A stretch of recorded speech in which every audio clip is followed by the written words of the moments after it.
मौलाना smile Nadvi एक बार फिर उस वक्त चर्चा में आ गए हैं जबकि एक मशहूर हिंदू आध्यात्मिक गुरु देवकीनंदन और शुभंकर मित्रा के दरमियान एक पॉडकास्ट में ये सवाल पूछा गया उनसे कि आप किस चीज को बड़ा मानते हैं, धर्म बड़ा, देश या संविधान, जिस पर देवकीनंदन ने यह कहा कि मेरी दृष्टि में सबसे बड़ा धर्म है। अब इस मामले में मुफ्ती शमाइल नदवी क्यों आ रहे हैं, क्यों वायरल हो रहे हैं, आइए पहले हम इस पर बात करते हैं। मुफ्ती शमाइल नदवी ने खुदा के अस्तित्व पर जो डिबेट हुई थी उसको लेकर के बाद एक विवाद हुआ उनके एक बयान को लेकर कर, जिसमें उनके खिलाफ कड़ी कार्रवाई की मांग सीनियर नेता राजीव शुक्ला भी कर रहे हैं। मौलाना नदवी ने बयान दिया था जिसमें शुजात अली कादरी ने एक्स पर उसको शेयर किया है, उनके ऊपर सवालात खड़े किए हैं। इसी को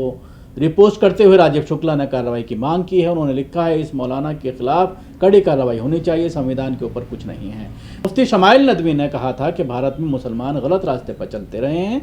उन्होंने हमेशा ये सोचा कि सेकुलर शासन और पार्टियां उनके हित में होगी, ऐसा नहीं है। इस बयान को लेकर विवाद हो रहा है और गिरफ्तारी की मांग उठाई जा रही है मुफ्ती शमाइल नदवी साहब की कि उनको गिरफ्तार किया जाए। लेकिन इसी दरमियान एक 2024 का एक पॉडकास्ट है जो अब वायरल हो रहा है इसी मामले को लेकर, और फिर राजीव शुक्ला से ये सवाल किया जा रहा है कि अब राजीव शुक्ला इस पर कुछ नहीं बोलेंगे। कांग्रेस जो मुसलमानों की भलाई की बात करती है, मुसलमानों के साथ खड़े होने की बात करती है, लेकिन अक्सर इस तरह के बयानात देने में कांग्रेस के नेता बहुत आगे रहते हैं और जब मामला किसी हिंदू धर्मगुरु का आता है तो वो अपने मुंह में दही जमा करके बैठ जाते हैं। तो मामला है प्रसिद्ध हिंदू आध्यात्मिक गुरु देवकीनंदन ने एक पोस्टकार्ड में भारतीय पत्रकार शुभंकर मित्रा ने सवाल किया कि उनके लिए सबसे पहले क्या है, धर्म, देश या संविधान। इस पर देवकीनंदन ने जवाब दिया कि उनकी दृष्टि में सबसे बड़ा धर्म है। हालांकि ये पॉडकास्ट 8 नवंबर 2024 का है, लेकिन इसके कुछ क्लिप्स इन दिनों सोशल मीडिया पर वायरल हो रहे हैं।